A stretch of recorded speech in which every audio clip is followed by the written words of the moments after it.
3 high-performing archetypes. And the question for you is, which one are you? Ooh. There are many, many archetypes, but this is just 3 that I believe are the top high-performing archetypes. And each one has the good, the bad, and the ugly. Now, the good is simply the strengths. The bad is potentially the blind spots.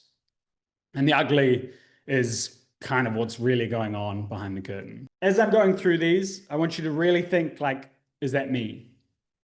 Now, you may also experience that you're a little bit of all of them, which is also sometimes the case. But I want you to really sit with which season you're currently in. Which one of these is who you are right now? Don't get attached to who you once were, the past, or how you used to be perceived at work or whatever, but I want you to know and be honest with yourself on who you are right now, okay? So the very first one is what I like to call the output machine. You guys execute at high speeds. Your to-do list is never ending. You always know what to do. You've always got things to do. You thrive under pressure. You need a deadline. You're highly disciplined and consistent. You inspire others through your action momentum. You're also excellent at leading through doing.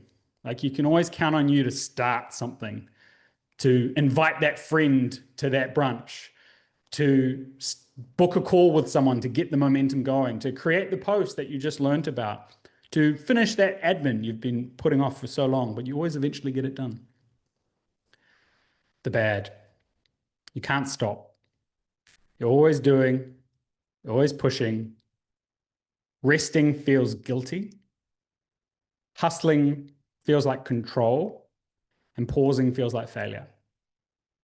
Your nervous system is stuck on. Now, what's really going on, but the ugly, let's not call it the ugly, but what's really going on is a part of you is scared that if you stop, everything will collapse. That deep down, there's a fear of being irrelevant, replaced, or not good enough. Ooh.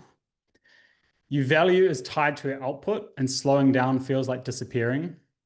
And your system is trying to protect you from stillness, because stillness brings up unprocessed emotions. Now, the pattern, or the core pattern of the output machine, is I'm always moving, but I'm not sure if I'm moving in the right direction. When you really sit with it, you're always moving, but is this actually what I should be doing? Am I actually being productive? Am I actually being efficient? I'm definitely busy, but am I doing the right thing? Who might be our little output machine? Hey, Chloe, thank you for identifying. Very brave of you. Yep, that's me. Anyone else? Hi there. Hello. Charlotte, maybe. Yeah. Yeah, Charlotte, I can see you as a maybe. I can see part of you is this, and then part of you is probably one of these other two. That's totally normal. I'm definitely a bit of a split personality person myself. Gail, def's me. Okay.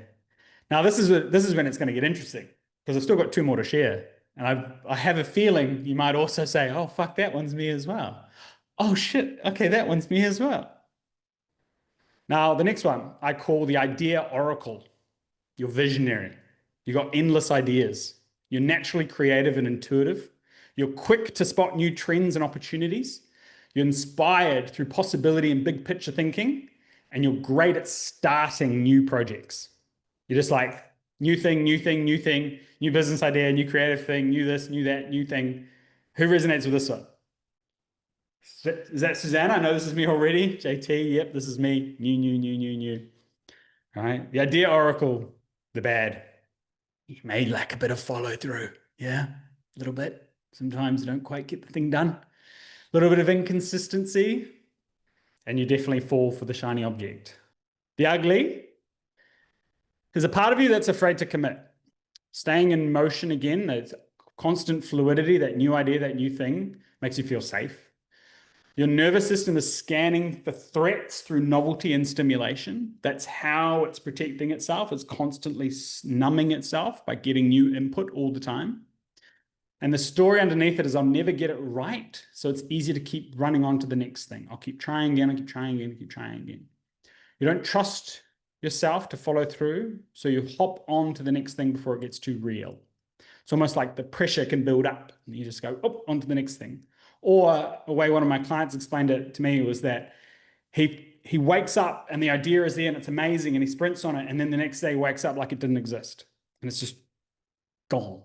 And he's just like, wait, I thought we had a groundbreaking idea yesterday. And then poof, nothing. So the core pattern of the idea oracle is that I get lit up by new ideas, but I struggle to follow through or choose one. Now, who's this? I already see the chat going. So there's a few of us who resonate with that, and a few double repeats I see there. Chloe, I said it might happen. Okay. And then the third one I call the sleeping giant. Now, I called it this one because this one is me, and I wanted a name that I really resonated with. And I'm currently, on a real big gym journey, so I feel this one. So the good of the sleeping giant is you're deeply intuitive and emotionally intelligent. You can usually see people's needs and see things before people even understand.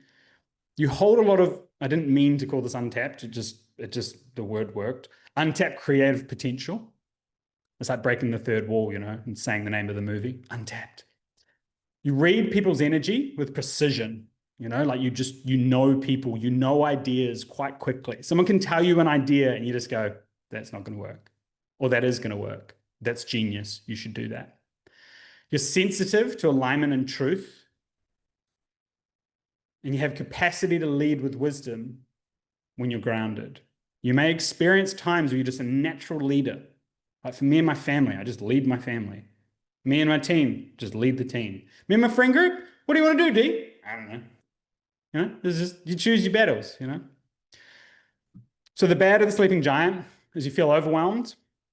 You have similar feelings to the idea oracle of paralysis, and there's lots of options or emotions. Very similar to the idea oracle, but there's a bit more of like you've got these big ideas. You've got the one big idea, but you're not quite actioning on it, And then the ugly is you feel like you should be further ahead than you are in your life right now. You just feel like you should be much further ahead. You're disconnected from your deeper why, and your nervous system is overwhelmed by ambiguity. That three-way Spider-Man, that image I showed at the beginning, that's me because this is me. There's just so many parts of me pulling me in so many directions, trying to do so many things, that just creates confusion. You're afraid of making the wrong move, so you make none. And your system is actually protecting you by keeping you still because it thinks you're safer that way than being rejected or being rigid by doing something consistently. So it just keeps you frozen. And the core pattern of this one is I have so much energy inside me, but I don't know where to point it. So much energy inside me, and I just don't know where to point it. Yep, yes. This is me as well. Yeah. And this is the thing as well with these three archetypes is we are in essence, all of them. Different circumstances, different parts of business, different parts of our life bring up different parts of them, right? Like say for social media, you might be a sleeping giant. You've got a genius trend on your mind, but you just don't know what to do with it. Your sales part of your business, you might be an ideas oracle. You've got all these ways you could get clients, but you're just kind of overwhelmed with the choice. And then your admin of your business, you're just a machine and you just pump out the admin and you go, I haven't made a sale in a while, but look at all these emails I've done, So different parts of ourselves can come through in different parts of our businesses, depending on, inner work we need to do. Curious on how to unlock your own vision with the Triad methodology? Click on the description below and you'll see links for the Vision Activation Challenge, a free 5-day series of videos, trainings to really help you connect and unlock your own vision and break the patterns that have been holding you back. Go, do it now.